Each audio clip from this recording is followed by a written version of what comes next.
The Chicago Blackhawks have now lost 4 consecutive games. On today's episode, I'll go over the biggest problems for this Blackhawks team.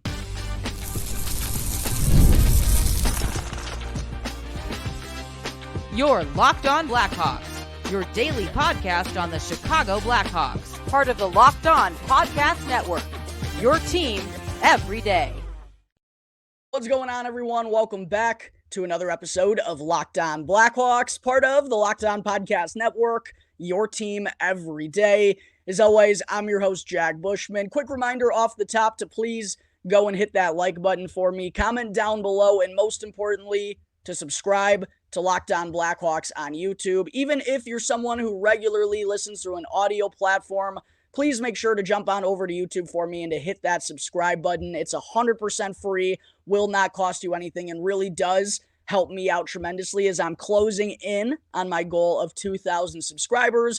I need to let all of you know as well that today's episode is sponsored by Game Time. Go and download the Game Time app right now, create an account, and use the promo code LOCKEDONNHL in all caps to get $20 off to the sporting events, concerts, or theater events near you. All right, good morning, everyone. Again, thank you all for joining me on another episode of Locked On Blackhawks, your one-stop shop for all things Chicago Blackhawks. Hope everyone out there had themselves a wonderful weekend, even though it was a pretty unideal weekend, not only for our Blackhawks, but just Chicago sports fans in general. Ugh. Bears obviously suffered the heartbreaker of heartbreakers yesterday afternoon against Jaden Daniels and the Washington Commanders. I know this won't relate to many of you out there, but my Missouri Tigers also got waxed by the Alabama Crimson Tide, and we watched another pair of losses on Friday and Saturday night from our Blackhawks to the Nashville Predators and Dallas Stars, two Central Division foes, and that now drops the Blackhawks record down to 2-6-1 through their opening 9 games because of their current 4-game losing skid. It has been a real frustrating start to this season, Blackhawks fans, and I feel ya. I'm reading the comments. I feel the frustrations. I'm right there with you. It just feels like this team is finding ways to lose games right now. And I think the most frustrating part about it, maybe not the most frustrating part about it, but in hindsight, the Blackhawks are worse through their opening 9 games than they were last year. Despite all the offseason additions, which most of them have been pretty lackluster here to kick things off, the Hawks were 3-6-0 through 9 games last year. And I know 2-6-1 isn't that big of a difference through 9 games. It's only 1 point. However, I really felt the Blackhawks were going to take that next step this season. I didn't expect them to be a playoff contender or anything like that, and I still said many a times going into the year that I anticipated them to finish somewhere between 70 and 78 points. In fact, when I did my Central Division Roundtable episode that dropped, I think early or in mid-September, FanDuel had the Blackhawks projected point totals for this year, the over-under line set at 74.5. I actually did go under than that in my Central Division Roundtable. However, I never anticipated that the Blackhawks would be in the same bottom feeder category through 9 games as they were last year. And to kick things off on today's episode, Blackhawks fans, I wanted to talk about, as a whole, what's gone wrong for the Blackhawks to open things up in the 2024-2025 campaign. It's a lot, but I think there are 4 really notable things that are plaguing this team right now. First and foremost, they're not playing 60-minute games, and it's been a problem for this team for a long, long time. And it's still really clear that even after the offseason additions that they brought in, they have to play a pretty darn full game and have that compete level from start to finish in order for them to win, because they still lack that game-breaking ability offensively, which I'll get into more here in just a second. But what's really causing the Blackhawks problems is they just kind of go lackluster or go ghost for a 15 to 20-minute stretch from time to time. The season opening period against Utah, that's what made the difference in that one. Bad first period against the Buffalo Sabres to fall behind 2-0 on home ice. That's what cost them in that one. Bad first period against Vancouver, gave up 4 goals in the opening 20. Even if a couple were, maybe questionable decisions by the officials, the Blackhawks defense right out of the gate against Vancouver, and I know that is a capable offense still, it wasn't good enough of a start for the Blackhawks against the Canucks, again, on home ice. They also had a pretty bad final half of the game against the Nashville Predators on Friday night, in which, they were ahead 2-0 around the midway point. Sure, the Teuvo Teravainen goal off of the board could have given momentum in Nashville's favor. It was an unacceptable loss for the Blackhawks, the way they were playing, for them to go and lose that game, not get any points, again, on home ice. Absolutely unacceptable. And then against the Dallas Stars, the most recent game on Saturday night, a pretty piss-poor opening 40 minutes. The Blackhawks didn't look alive until it was too late. You can't expect this team to win games, especially on the road, when you're trailing 3-0 against a team that's been among the best of the best in the Western Conference these last few years. So again, even though this team, on paper at least, I know Bertuzzi, Brody, the offseason additions haven't gone as ideal as we've wanted to out of the gate.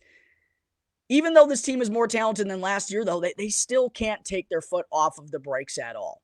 And a reason for that is because this Blackhawks offense is still really struggling to score goals. Looking at the first 9, the Hawks have scored more than 2 goals only 3 times, with one of those being against the Vancouver Canucks, where Tyler Bertuzzi scored in the final minute. The final decision, the final outcome had already been in hand, right? So technically, only 2 times the Blackhawks have scored more than two goals this year. They won both of those games. They need more out of the pieces they brought in this offseason. Tyler Bertuzzi needs to be better for sure. He's gotten off to a real lackluster start to his Blackhawks tenure. Teuvo Teravainen has cooled down over the past few games after getting off to a really hot start. Taylor Hall, I don't think, has been consistent enough. Philip Kurashev's in a little bit of a tough spot because he's having to play center when he's truly not a center. And the Blackhawks still aren't getting a ton of production from the bottom 6. And what's funny is it's been the 4th line that's been chipping in offensively. The 3rd line, even though they are really sharp defensively, they haven't given this Blackhawks offense anything worth of help. So that lack of the game-breaking offense, it's only Connor Bedard who has that skill set for the Blackhawks in their forward group, and it's really, really killing them right now. Also, I think they're really missing Alec Martinez. Hawks are 1-4-0 without Martinez, with their only win coming against San Jose.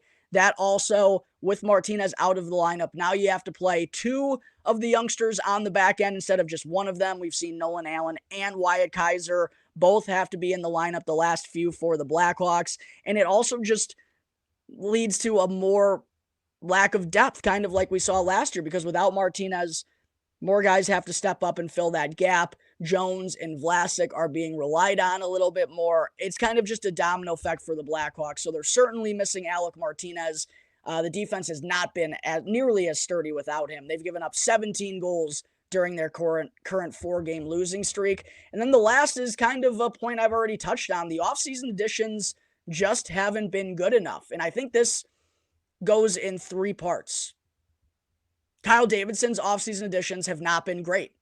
They have been very underwhelming so far. However, it is only 9 games, so I'm not going to absolutely bash Kyle Davidson like a lot of people have been doing in the comment section. I would suggest we have a little bit more patience than that. It's also on the players. It's also on Tyler Bertuzzi, Teuvo Teravainen, Philip Kurashev, Taylor Hall. They need to be more consistent and help out Connor Bedard in this Blackhawks offense. And then there's the other side of it too, which is the way they're being handled by Coach Luke Richardson. I don't think Luke Richardson, to be quite honest, has done a very good job so far this year in terms of his lineup decisions and putting players in position to succeed. But again, it's only 9 games, so I'm not going to scream fire Luke Richardson right here, right now, like some people are doing in the comment section. But make no mistake about it, I believe Luke Richardson's coaching decisions have been lackluster. I think the additions, the offseason moves made by GM Kyle Davidson were lackluster, particularly not bringing in a true second-line center. I think they might have gotten ahead of themselves in thinking that Frank Nazar was going to make this team out of camp, because it doesn't really make sense to bring in Teuvo Teravainen, Tyler Bertuzzi, and the guys they did, and none of them are able to play the center position. And it's also on the players themselves to be better. At the end of the day, those are the guys on the ice who aren't executing. So I know there are a lot of people pointing the finger at Luke Richardson, pointing the finger at Kyle Davidson. And listen, I'm doing that a little bit too, but it's not solely their fault. The players on the ice are the ones who need to execute at a better level. Yes, there is something to be said about them being in the right positions, and the roster makeup as a whole certainly hasn't looked perfect, but it's everyone's kind of lackluster decisions and lackluster execution together that's making this such an issue for the Blackhawks. It's put them in a real tough spot, and in the midst of a 5-game road trip is not where you want to be, having to, really claw out 2-point efforts to go and try and get this record back to 500, because now the Blackhawks are behind the 8 ball. They're playing catch up. I really wanted to avoid that type of play this season. And that's why the home games against Buffalo, against Vancouver, and Nashville were so important. And that's why I was so disappointed that the Blackhawks couldn't come out with points in any of them, because now they're behind the 8 ball. They go on the road. They got to play the Dallas Stars, one of the best teams in the West, the Colorado Avalanche, one of the best teams in the West as well. Blackhawks fans. It's quite a conundrum that we find ourselves in right now. However, it is only through 9 games, so I am going to try to preach a little bit of patience, but make no mistake about it. From all accounts, it is an unacceptable and super underwhelming first 9 games of the season for the Chicago Blackhawks. There are my full thoughts on the Blackhawks' sleepy 2-6-1 start to the year. Going to take a quick break here, Blackhawks fans, but when I return, I'll go over everything you need to know for tonight's matchup with the Colorado Avalanche. But first, I got to talk to you all real quick about Prize Picks. Prize Picks is America's #1 daily fantasy sports app with over 5 million active members. And Prize Picks is also the easiest and most exciting way for you to play daily fantasy sports, because all you got to do is pick more or less on 2 to 6 player stat projections and watch the winnings roll in. And one thing I also love about Prize Picks is that it's the only real daily fantasy platform with an injury insurance policy, so that your lineup stays in play even if one of your players gets injured. So be sure to go and download the Prize Picks app today and use the code LOCKEDONNHL in all caps to get $50 instantly when you play $5. Again, that's code LOCKEDONNHL in all caps on Prize Picks to get $50 instantly when you play $5. Prize Picks, run your game.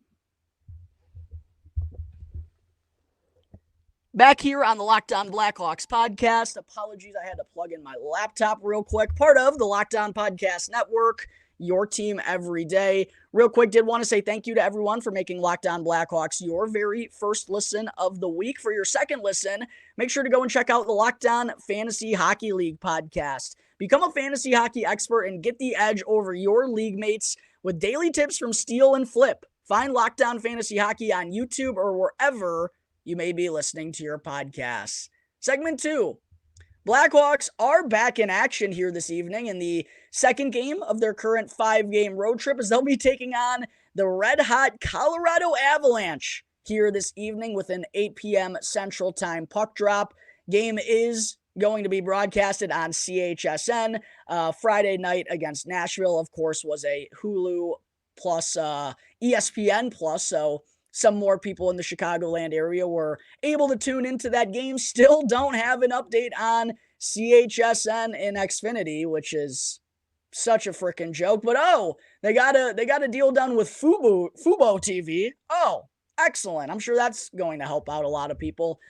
But it is an 8 p.m. Central Time on not the West Coast, but in Mountain Time for the Blackhawks here tonight, taking on the Avs, who have ripped off 5 consecutive victories now after starting the year 0-4. Beat the Anaheim Ducks 4-3, beat San Jose 4-1, Seattle 3-2, Utah 5-1, and Ottawa 5-4 over their past 5 games. So 2 teams that are going in the opposite direction right now. And it also doesn't help that the Blackhawks are 2-8-1 against Colorado in their past 11 meetings dating back to the start of 2021. Not going to get any easier for the Blackhawks here tonight, even though I will say 3 of the 4 Avalanche losses so far this season have come on home ice. But this is a building the Blackhawks have struggled in the last handful of years. Not going to get any easier for them tonight on the road. And again, that's why those home games against Buffalo, Vancouver, and Nashville were so important to get points out of those games before going on the road. They had a tough matchup against the Stars to kick things off, and now another tough matchup against an Avs team that's been absolutely cooking. Just great. As far as the Blackhawks projected lineup here tonight, I am recording this per usual before their morning skate. However, I wouldn't hate the Blackhawks going with a pretty similar lineup to what we saw last game against Dallas. I would love to see Lukas Reichel on the top line for a second consecutive game. Finally, Reichel gets a look in the top 6 last game against the Dallas Stars, even though that trio of he, Bedard, and Teravainen weren't the most effective. Reichel actually had one of the lowest game scores for the Blackhawks in that one. Give him another opportunity. It's not one of those situations where, oh, you have one bad game, yeah, now you're back on the 4th line. No, give Lukas Reichel a fair try with Connor Bedard and Teuvo Teravainen, because I tell you what, Nick Foligno hasn't been doing a whole lot of much in the last few games on the top line. And again, the bigger point, I love Nick Foligno. He's the captain. He's not part of the long-term picture here in Chicago. Lukas Reichel might be. We don't know. Again, how about we go and find out by giving him a legitimate chance with Connor Bedard and Teuvo Teravainen. And if they're not working together well in this game against Colorado, then sure, Luke Richardson, go back to your guns and put Nick Foligno back on the top line if you want to adjust it late in the game. But I think you should start out by giving Lukas Reichel another opportunity with playmakers. As far as the Blackhawks second line, I'd expect to see Taylor Hall, Philip Kurashev, and Tyler Bertuzzi once again. However, Blackhawks fans, I do wonder, and I don't know if this is actually possible, I wouldn't hate to see Teuvo Teravainen and Philip Kurashev switch spots. I know Teuvo Teravainen isn't a center, but neither is Philip Kurashev, okay? Philip Kurashev isn't a center. He's a winger. And I think we need to get Bedard going a little bit more, and he and Kurashev obviously have some good chemistry with one another, which we saw time and time again last year. Bedard and Teravainen have started to establish something, and we've seen that on the power play, but at 5-on-5, they just haven't been good enough. Again, I don't know if this is feasible or something that Luke Richardson is even thinking, but I would consider swapping Philip Kurashev and Teuvo Teravainen. Go Reichel, Bedard, and Kurashev on that top line, and then a Hall, Teravainen, and Bertuzzi, because it's time to do just a little bit of tinkering with that top 6 to hopefully get them going a little bit more. But wouldn't be surprised as well to see Hall, Kurashev, and Bertuzzi with one another here again tonight. Nick Foligno was bumped down to the 3rd line with Jason Dickinson and Ilya Mikheyev as a result of Reichel going up with Bedard and Teravainen. Mikheyev moves from the left wing to the right wing, while Joey Anderson drew out of the lineup against Dallas. I like Joey Anderson's game, but again, he's a guy who doesn't have to be playing on a nightly basis, and I think Mikheyev has been really sharp. Obviously, Jason Dickinson is the team's shutdown center. You're going to play him on the penalty kill, so he's not coming out. Nick Foligno, a lot of versatility as well. So expect that to be the 3rd line once again. And then the 4th line actually had a really solid game against the Dallas Stars. I need to give Pat Maroon a lot of credit. 2 points for the first time this year against Dallas. Had a big impact on both of the Blackhawks goals. Ryan Donato found the back of the net once again. Got to continue to get Ryan Donato in the lineup. And then Craig Smith, who was momentarily given credit for that goal, which would have tied him for the Blackhawks team lead, which, you know, that's kind of an indication of how much this offense has been struggling. But I wouldn't mind to see both of them down on the 4th line once again, leaving Andreas Athanasiou and Joey Anderson as the 2 extras. I feel for Athanasiou, but there just isn't a spot for him in this lineup right now. And Joey Anderson, again, kind of just one of those fringe guys who I think is on the outside looking in because of the contributions by some of the guys made in the bottom 6. As far as what I would like to see out of the Blackhawks defense, I'd like to see Wyatt Kaiser go with Seth Jones here tonight. I just think with Alec Martinez out, you got to kind of share the wealth. And Kaiser's had some good games this year. He's also had some struggling games. I think you need to give him a structured veteran like Seth Jones, who, regardless of how you feel about Seth Jones, has been one of the better, he or Alex Vlasic have been the best defensemen for the Blackhawks this year, make no mistake about it. So I'd go with Kaiser and Jones. I'd also go with Vlasic and Brody as the second pairing. Alex Vlasic kind of needs to babysit TJ Brody. We can't be playing Brody with Kaiser or Allen or Murphy, because you got to babysit him back there. He's been absolutely horrible through 9 games. Wouldn't even hate to give him a healthy scratching and give Isaac Phillips a look, but I doubt Luke Richardson really wants to throw 3 young defensemen in the lineup at the same point in time, so that's probably a moot point. Anyways, got to have Vlasic on the second pairing with Brody to babysit him, and then that leaves Nolan Allen and Connor Murphy, and quite honestly, I think Nolan Allen's probably better than Connor Murphy already. Connor Murphy has really struggled these last 3 years, Blackhawks fans. First 9 games have not been any different for him. Most nights, he's finding himself at the bottom of the game score charts, taking penalties, turning the puck over in the defensive zone. Look, I give Murph credit for being a warrior and blocking shots and using his physicality, but man, he's aging like milk. I hate to say that, but it's been tough to watch Connor Murphy and TJ Brody struggled this much as vets on the back end, while we also have to have Wyatt Kaiser and Nolan Allen in the lineup. So yeah, that leaves that third pairing in a little bit of a tough spot. As you can see, the Blackhawks are really missing Alec Martinez right now. Hopefully he'll be able to return sometime sooner rather than later here on this Blackhawks 5-game road trip, because they could really use his help on the back end. As far as my 3 keys to victory for the Blackhawks tonight at Ball Arena in Denver, Blackhawks fans, my first key to victory is you gotta attack early. The Avs are on the back end of a back-to-back here tonight. They just played the Ottawa Senators last night. Make them use a lot of energy right off the bat. Be strong in the opening 20 minutes, because if you do, you can kind of stash that in the bank and hope it pays dividends the rest of the way and that the Avs get some tired legs late in that game. My second key to victory is the defense has to return to early season form. And I know that's easier said than done, particularly without Alec Martinez in the lineup against an Avalanche offense that's been sizzling here as of late. But I mentioned earlier, the Hawks are 2-8-1 against Colorado in the last 11 meetings dating back to the start of 2021. Both of those games, the Blackhawks have won.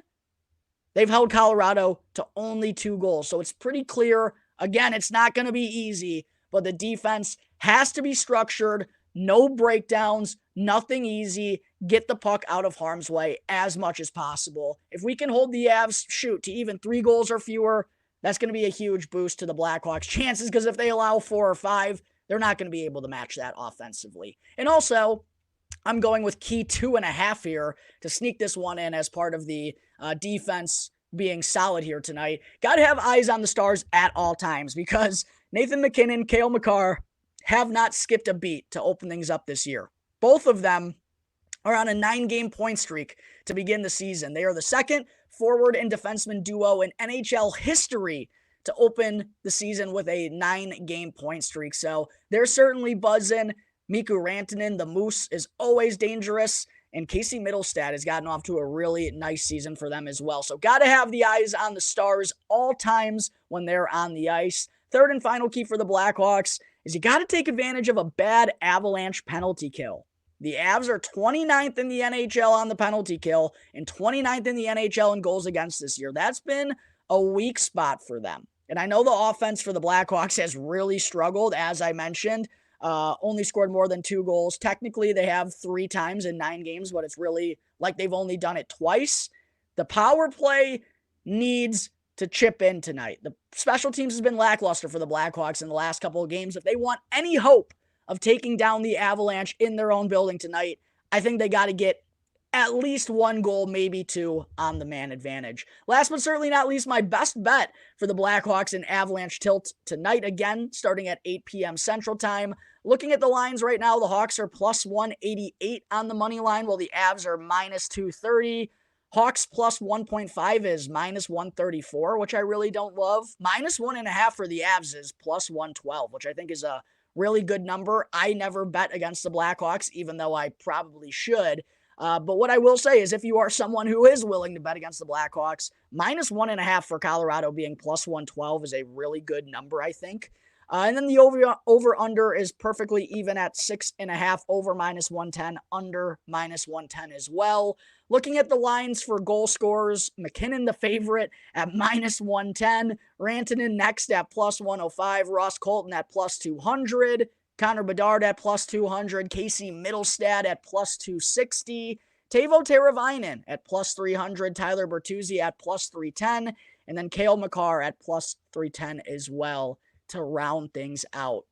The parlay that I'm going with here this evening, Blackhawks fans, Casey Middlestad has been getting a lot of looks on the top power play unit. He's been centering Nathan McKinnon and Mikko Rantanen, I believe. So I'm going with a Casey Middlestad point. He did just have 3 assists yesterday in the Avs' 5-4 win over Ottawa. So I'm going with a Casey Middlestad point, parlayed with Seth Jones, 3 or more shots on goal. That comes out to +211, which I think is a really fair number as well, Blackhawks fans. Again, go and check out FanDuel if you want to get some action in on the Blackhawks matchup with the Colorado Avalanche here tonight. There is everything you need to know before puck drop out in Colorado.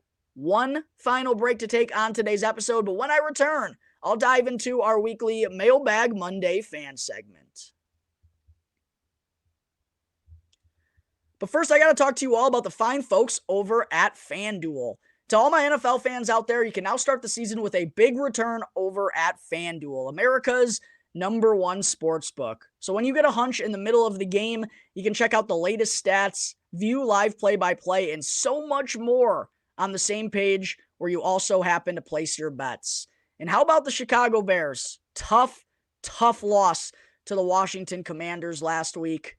Don't even know how to describe it. But if you think the Bears can bounce back here and get a big W this upcoming Sunday, be sure to go and check out FanDuel.com right now. And if you're not already signed up, go and create an account. And when you put $5 down, you'll get a free $200 worth of bonus bets guaranteed over at FanDuel. Again, go and check out FanDuel.com, create an account, and put $5 down to get $200 worth of bonus bets given into your account. FanDuel, America's #1 sportsbook.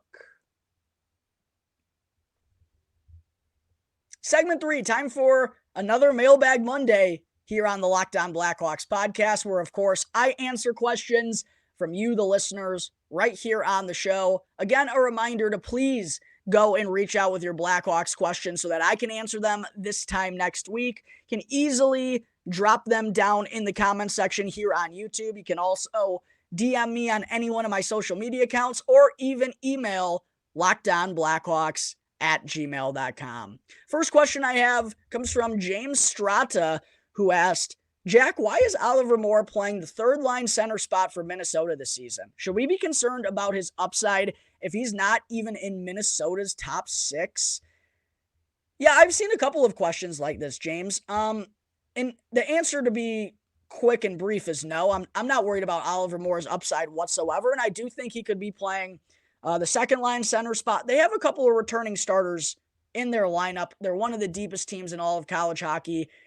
As far as where Oliver Moore is on the line charts, I'm not really concerned about it. I think he's probably their 3C as well because of his defensive abilities and how he plays a good two-way game and uses his skating ability to cover the full 200-foot ice surface, and feels like he could be in a little bit of a checking role there too, but it's not like the offense has been lackluster for Oliver Moore or anything. He's at a point per game to kick off his sophomore campaign. I know Sam Renzel is kind of the one who's getting all the luster between the Blackhawks prospects on Minnesota right now, but I have no concerns about Oliver Moore. Really figured things out, it seemed, at the college level in the second half of his freshman campaign. I've seen no indications that I should be concerned about him moving forward the rest of the way here in his sophomore season. Yeah, maybe I'd like to see him on the line chart get that top line center spot, but he's still getting good opportunities for Minnesota. They know what he's capable of.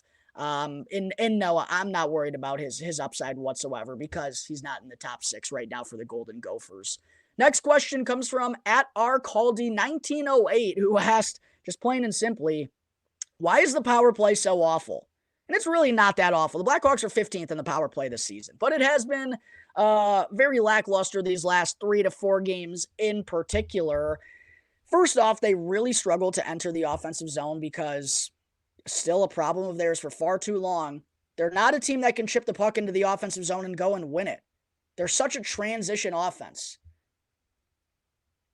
It's hard for them to get things set up when they're not able to get their own blue line, because if opposing teams are making them dump, Blackhawks just don't win those battles enough. However, when they get settled, they've been moving the puck rather nicely. They've been getting good looks on their man advantage, right? Getting the finished product has been a little bit of a struggle for them. But I think they have the right setup right now. Connor Bedard at the left dot. Teuvo Teravainen's been good, not great at the right dot. Seth Jones, I think, needs to continue to want to shoot the puck at the point. That opens things up for everyone, including Tyler Bertuzzi in the bumper slot. So I think the biggest issue for them is they just can't dump it into the offensive zone and go and get it. And that's not just a problem for the power play. That's kind of a problem for the Blackhawks offense as a whole, which again tells me that GM Kyle Davidson needs to do a better job of finding size and speed in terms of players that can play in a top 6 or middle 6 role for this Blackhawks team moving forward, because it's killed them for far too long, not being able to dump the puck in and go and win it back. Next question comes from at F Gloom 243, who emailed in the podcast and asked, or just kind of told me, Richardson has got to go. Bad lineup decisions. Team has stopped playing for him. They look like a lifeless group of players, and the rebuild looks like it's missing a rebuilder. I've had my disgruntled thoughts about Luke Richardson. I certainly haven't agreed with his lineup decisions, and the jury is very much still out on him. In a contract year for him, as the Blackhawks have a team option for Richardson next year, I still think the odds are in the favor of Richardson returning, but it's mostly because of the position the Blackhawks are in. But don't get me wrong. If this team continues on the way they are right now, Luke Richardson is going to have to answer questions. But it's not just him. Like I outlined earlier, it's the players. It's GM Kyle Davidson's offseason additions. Everything is looking a little cruddy right now, but it's only 9 games, so I'm going to bite my tongue a little bit. I'm not screaming fire Luke Richardson. But I will say, if the Blackhawks continue losing games like this and they don't take that step that we wanted to see, more fingers are going to start pointing at Luke Richardson. Last question I have here today comes from Martin Leslie, who asked, do we see Frank Nazar called up soon, considering we have no true centers in the top 6? And I actually answered a comment about this as well on YouTube. Another thing that's really tough for the Blackhawks is in their top 6, they don't have a true center. Connor Bedard is a true center, but he's developing into one on the spot. And defense was never the strength of his game. He's undersized. And every 18 and 19-year-old that comes into the NHL struggles at the faceoff dot, especially ones that are on the top line going up against, great defensive players or the team's best line. It's a tough spot for Connor Bedard to be in, but it's a real tough spot for the Blackhawks to be in when Connor Bedard can't win faceoffs and Philip Kurashev is playing our second line center spot, and he's not a true center, and he can't win faceoffs either. It's a problem, and that's why the Blackhawks are really looking at a young second line center to bring in. I fully believe they're going to go after one with all of their power, because it's a glaring hole for this team right now. And because of that, I also wouldn't be surprised to see Frank Nazar called up pretty soon. I don't think they want to rush him back to the NHL level. They want to give him some time in Rockford, but just out of sheer need, and Frank Nazar's looked pretty good so far to kick things off with the Ice Hogs, I wouldn't be surprised if Frank Nazar's back up at the NHL level around Thanksgiving. By then, if he continues on the way he has been at the AHL level, something's going to give for the Blackhawks before then. Either they're going to make a trade to bring in a young second-line center, maybe a Trevor Zegras, and I'll have more of a conversation on that later on in the week. It's either going to be someone from a trade or Frank Nazar coming up, because the Blackhawks just cannot continue to have Philip Kurashev playing their second-line center. It's just not working out for them, and it's been pretty clear. All right. That's going to wrap up today's episode of Locked On Blackhawks. As always, thank you all again for joining me on the show. Be sure to go and follow Locked On Blackhawks for free right now, wherever you may be listening to your podcast, and go and follow Locked On Blackhawks for free. Subscribe to Locked On Blackhawks on YouTube for free, That way you can get the latest video as soon as it's uploaded each and every day. I'm your host, Jack Bushman. Till next time, everyone. Have a good rest of your day. I'll see you next time on the Locked On Blackhawks podcast, part of the Locked On Podcast Network, your team every day.